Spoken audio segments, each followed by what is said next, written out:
Dr. Ryan Messmore serves as the 5th president of Magdalen College. He received his bachelor's degree in public policy and religion from Duke University, master's degree in theology and Christian ethics from Duke Divinity School and Cambridge University, and his doctorate in political theology from Oxford University. Dr. Messmore has served as president of Campion College, a Catholic liberal arts college in Sydney, Australia, founding executive director of the Mills Institute at Christian Heritage College in Brisbane, and William E. Simon Fellow at the Heritage Foundation in Washington, D.C. Most recently, he oversaw the academic program at St. David's School in Raleigh, North Carolina. So Dr. Messmore, welcome.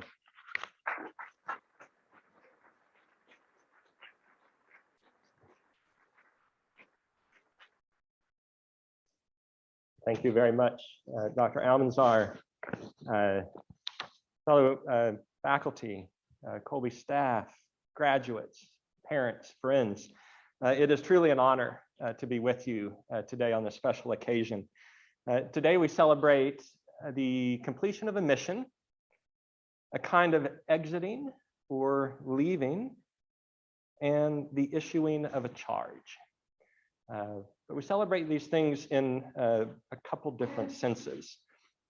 On the one hand, you are graduating today, and that marks the completion of your high school academic career and the start of a process of exiting or journeying toward a new phase of life, whether that be college or getting a job.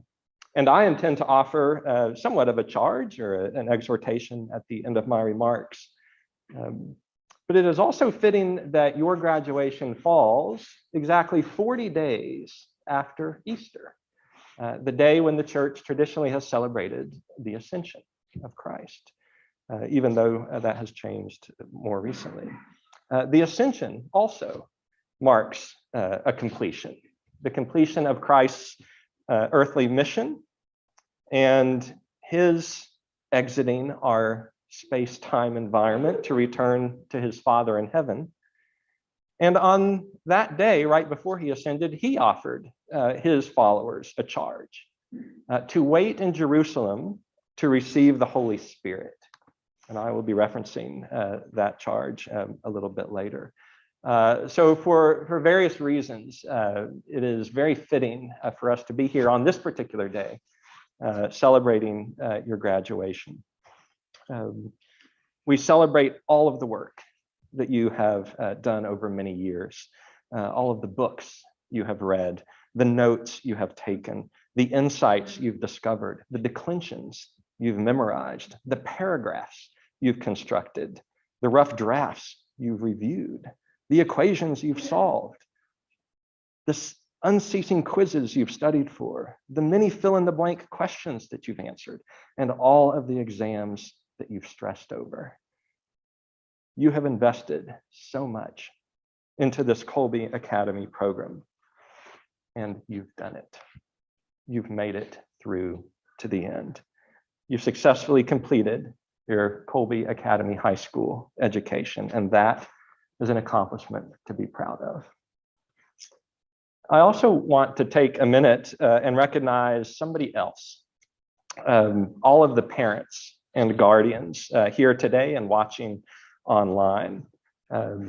They have paid the tuition, provided the computer, or the iPad, or the device that you used, incessantly nagged or encouraged you to do your best in your classes, offered advice, helped with questions, perhaps advocated for you if it was necessary. They asked you 1,000 times if you did your homework, if you were ready for that quiz. And they asked you 1,000 times how you did on them. They cheered for you when you did well on your exam. They comforted you when you got frustrated with all that reading and work. And they kept you fed and your house wired with the internet to make these years of study possible. So they deserve to be celebrated as well. And I would venture to guess that as momentous an occasion as this is for you, graduates, today is perhaps an even bigger deal for your parents. They are going through something similar to what Christ's loved ones went through, first on Good Friday and then again at the Ascension, of having to cope with his exit, with his departure from his earthly life. And that can be a very difficult thing. And here I am speaking as a dad who has just gone through the process of seeing my firstborn son graduate from high school and go off to college. Until you grow up and experience what that is like, you'll just have to trust me when I tell you how significant this day and this summer, and in fact, this whole stage of life, senior year, has been for them.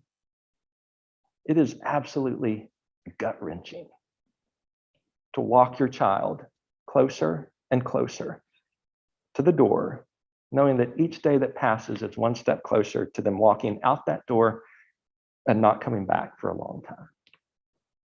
When my wife and I dropped our son Joshua off at college about 9 months ago, the college required all the parents to say goodbye for the final time in a big open field on campus. Everybody together all at once, tears everywhere.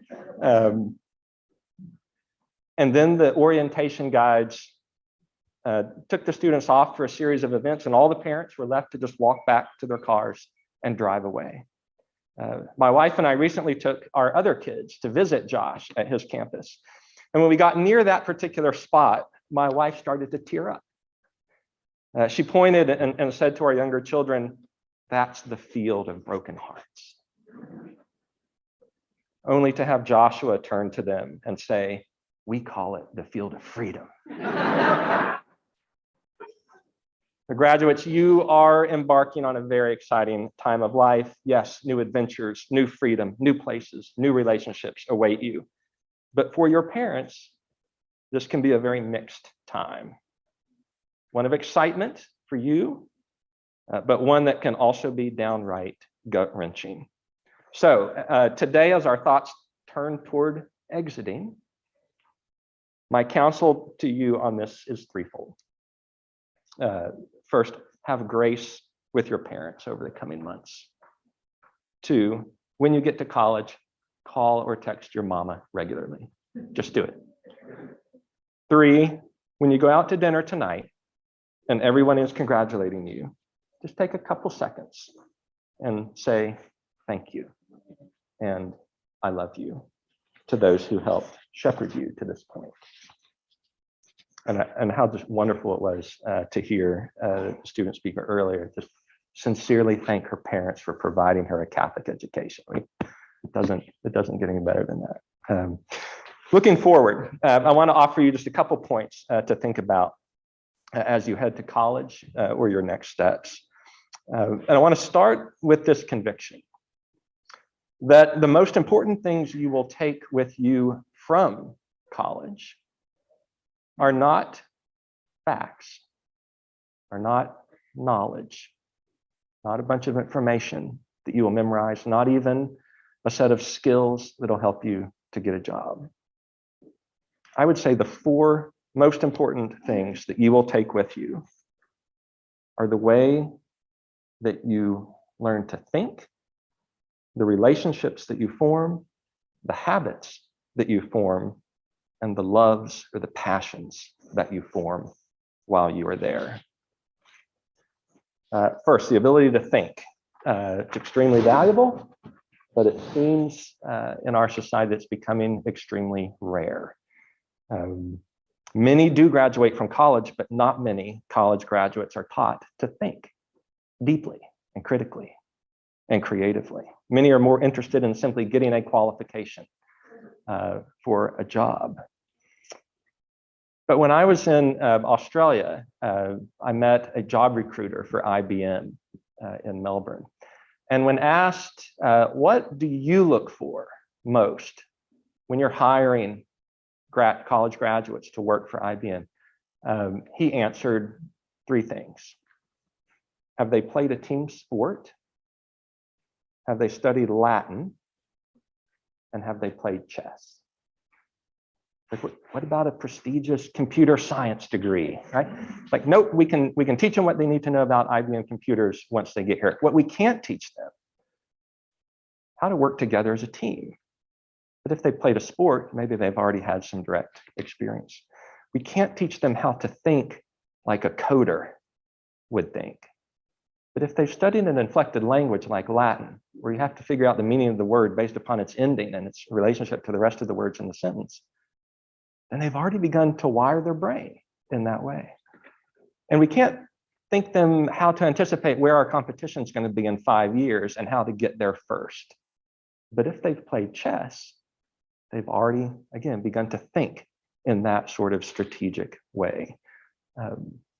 So even the job recruiters are acknowledging that the most important thing, one of the most important things you can take with you from college is not just a bunch of facts or even that piece of paper that qualifies you for a degree.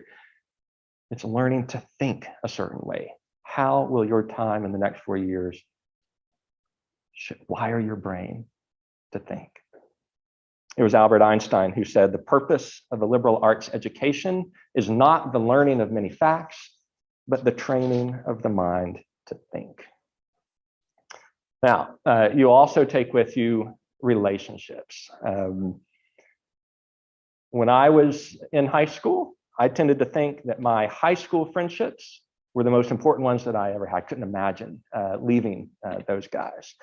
My high school crush seemed like the person that I just couldn't go through life without. But then strangely, you get to college and right about Thanksgiving break, strangely, you begin to feel a little bit differently. It is the relationships that you will form in college that tend to be the most formative and long-lasting. 20 years from now, the people you will meet up with for that annual weekend that you've been looking forward to for months, those will be with your college buddies. And the person you start to date in college has a much better chance of becoming your future spouse. So be intentional about your relationships, invest in them, and make them a priority. You also take with you habits. And I want to suggest that one of the most crucial places to begin forming those habits is your very first week at college. Your first week is extremely important. Everybody's there, everybody's nervous, everybody's wanting to be friends, nobody's wanting to be left out. That first week is when is revealed what your true priorities are. What you decide to do, who you decide to hang out with, how you spend your time. These decisions will tend to create routines, and routines tend to become habits. Be intentional about forming those habits, for your habits tend to form your character. And the most important thing you will take with you, not just when you leave college, but when you leave this earth, is your character. As Christ demonstrated at the ascension, you will take very little else with you besides your character when it's all said and done. David Brooks, columnist for the New York Times, has written about the difference between resume virtues and eulogy virtues. Resume virtues are those that you develop so that you can list them on a resume. They are skills and experiences you pursue for a practical payoff in the job market. Eulogy virtues are those that you want said about you at your funeral. They tend to be aspects of your character, what kind of person you were, rather than what salary level you earned. My advice to you as you enter the next phase of your life is not to ignore the resume virtues. In fact, I want you to pursue them with everything you've got. But make sure you prioritize the eulogy virtues. Cultivate good habits of thinking and living and relating and worshiping. Habits of taking the Sabbath and celebrating holy feast days. Habits of listening, of helping those in need, and of asking for forgiveness. Because these habits will determine to a large extent the only thing you will end up inheriting when you die, which is nothing other than your character. And fourth, when you graduate from college, you will have accumulated a set of interests and passions and desires and loves. And these will set the course of your life for decades to to come, what you do over the next 4 years, will point you in a certain direction that you will follow for decades. That's because human beings at their core are lovers.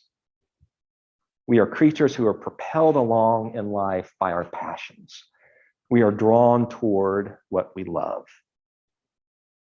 And the purpose of education is to help you to love the right things. According to Socrates, a good education teaches students to love what is beautiful. Likewise, St. Augustine described the purpose of education in terms of the ordo amoris, the right ordering of the loves, so that we love the right things in the right way at the right time. And this is what a good college should help you to do. As the English writer John Ruskin argued, quote, "The entire object of true education is to make people not merely do the right things, but to enjoy the right things. Not merely industrious, but to love industry. Not merely learned, but to love knowledge. Not merely pure, but to love purity. Not merely just, but to hunger and thirst after justice." As you've experienced in your Colby classes, good teachers love the area that they teach. They believe that their subject, in fact, is inherently lovable. It has much in it that deserves our awe and our wonder and our appreciation.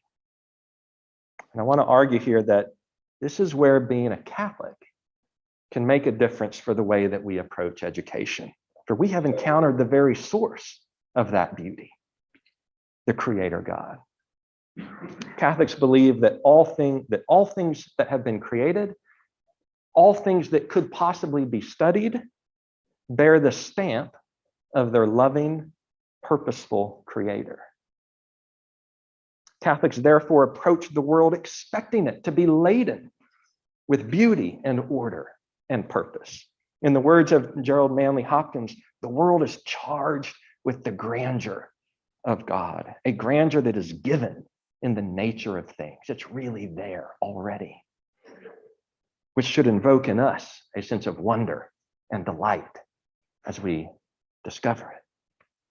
In short, we believe that the world is enchanted, infused by its Creator with purpose, and therefore possessing a level of meaning and beauty. Unfortunately, this is not the conviction that animates many institutions of higher education today. The trend in most modern universities is to focus on science, technology, engineering, and math, and to teach those subjects as fields of neutral, sterile data to be used for calculation and utilitarian ends. These are the practical sciences, and modern education tends to separate them from the liberal arts, thus pitting reason against faith artificially and relegating the latter to private curiosities that can be studied as electives, if you happen to be interested in art history or something like that. This is not how the Western tradition has always been. Subjects like math and the physical sciences used to be considered as locations of awe and wonder, far from being the sterile data that they are today. They were seen as orders of a purposeful creation, pointing to deeper truths about the nature of God and the universe. Because the material world was created by that sort of God, it is the kind of reality that calls forth our curiosity and summons our appreciation. I love how one thinker has described this, quote, "What starts the venture of knowledge is notice and wonder.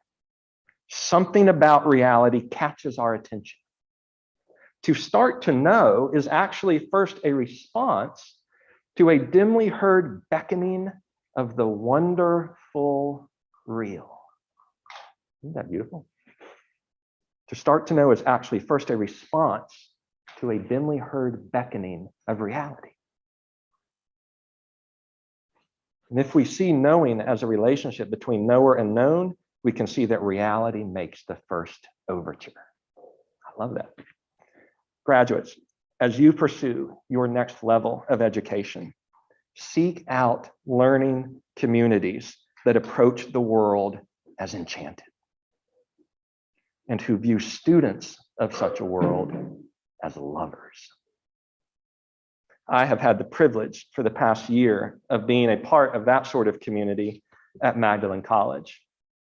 I can tell you it is such a wonderful thing to start out each year by having every single member of the faculty take the oath of fidelity to the magisterium, including professors like Dante scholar Anthony Esselin and When the World Was Flat author Jordan Almanzar. Amazon.com, Colby publishes it. Whereas some colleges may look at the physical world and see simply neutral, inert stuff, our professors approach it expecting to find intrinsic purpose and beauty.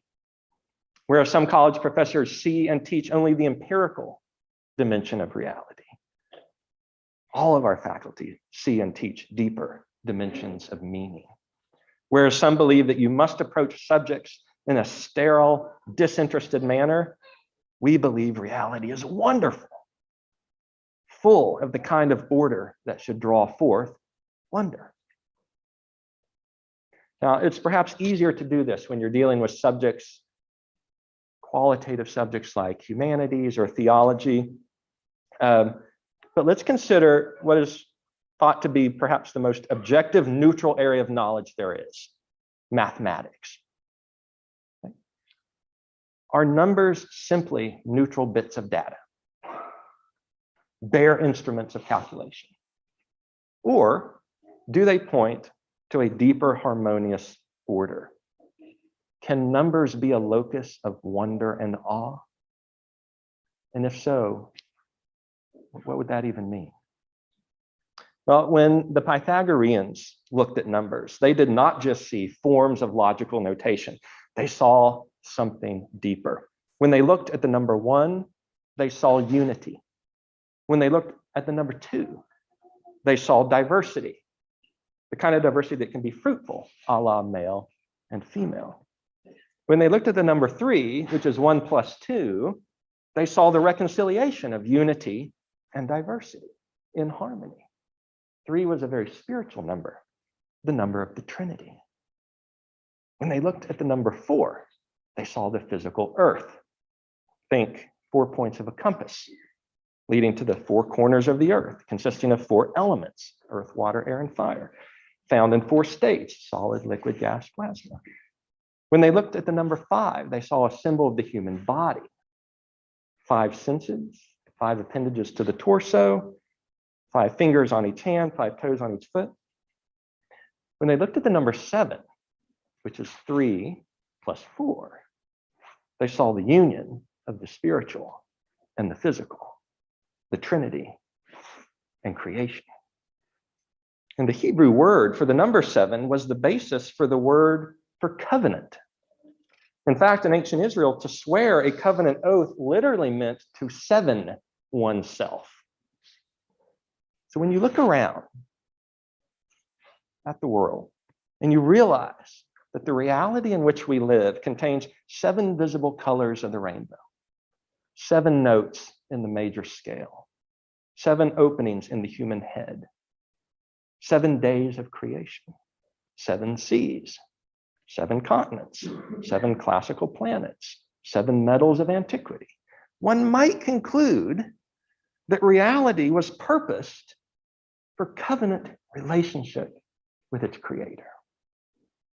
And that deep truth is embedded in these little things called numbers. As one scholar noted, numbers are a map of the beautiful order of the universe, the plan by which the divine architect transformed undifferentiated chaos into orderly cosmos. Your education at Colby Academy has set you on this kind of path of enchanted learning. Keep at it. Approach every subject with a sense of expectation and eager anticipation of what you will discover there. And seek out wise teachers and guides who will help you uncover the deeper treasures that lie just below the visible surface. Finally, I want to conclude by identifying what I think is the most important question that you should ask when you go to college. And that is, what will you worship? What will you consider to be ultimate? What will you sacrifice for? Here again, Colby Academy has set you on the right path by providing an education that points toward the best answer to that question, the God known as Father, Son, and Holy Spirit. I urge you to stay close to him and allow him to form your way of thinking. Allow him to form your habits. Allow him to be the basis of your relationships. Allow him to direct your loves. And allow him to guide your sense of awe and wonder in what you study. And I urge you to renew your covenant with him regularly in the Eucharist. When our son was packing for college, my wife and I bought him a little metal donkey figurine that we attached to his keychain. And so he carries this little donkey around everywhere he goes. That way, every Sunday, we can call him up and tell him to get his ass to Mass. Am I allowed to say that? Graduates of the class of 2022, you are lovers made in the image of a God who is love. I leave you with the same charge that Christ gave his disciples at the Last Supper. Love one another. Love your parents. Love your church. Love what is true and good and beautiful. And I encourage you with the same charge that Christ gave those same disciples at the Ascension. Open yourselves to receive the Holy Spirit.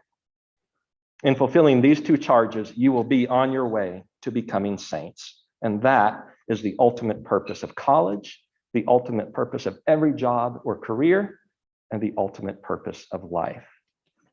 I wish you well on this journey. Congratulations, graduates.